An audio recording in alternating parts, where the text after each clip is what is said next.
This next exercise is called tongue taps.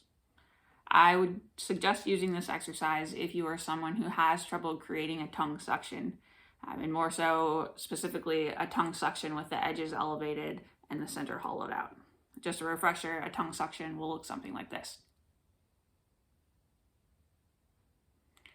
And then I would also use this exercise, excuse me, if you are someone who is having difficulty or is really unable to even initiate a tongue curl.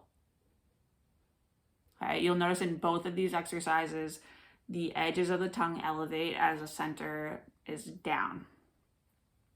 Now, tongue taps are very straightforward exercises, and if you can already do those other two movements, this is a waste of your time. But if you're really having trouble even just getting the bottom of, or the middle of your tongue to drop as the edges elevate, then I would start here, even though it is going to feel kind of silly and it's too straightforward almost.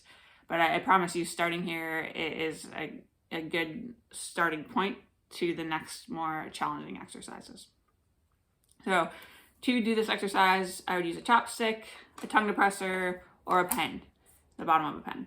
If you're using a pen, I suggest you wash it before putting it in your mouth. Okay, so what I would do is rest your tongue at the bottom of your mouth. You're going to hold your utensil at a perpendicular angle to your tongue, and you're going to do taps to your tongue along the center.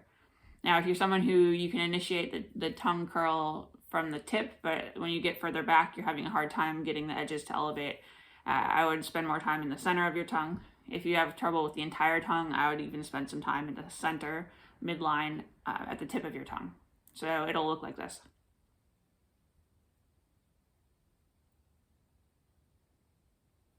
Okay, and what you'll notice as you do this, and if you're able to actually relax your tongue there, you'll notice your tongue starts to twitch and the edges curl up, the center drops down as you poke the tongue. This is giving your tongue some sensory information on how to actually create that movement.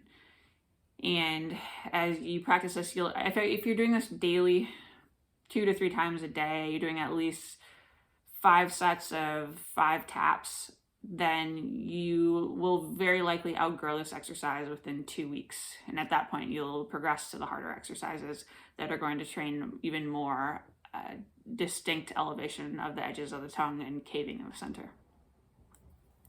If you have any questions about tongue taps, please write them in the comment section below or find me at summerspt.com.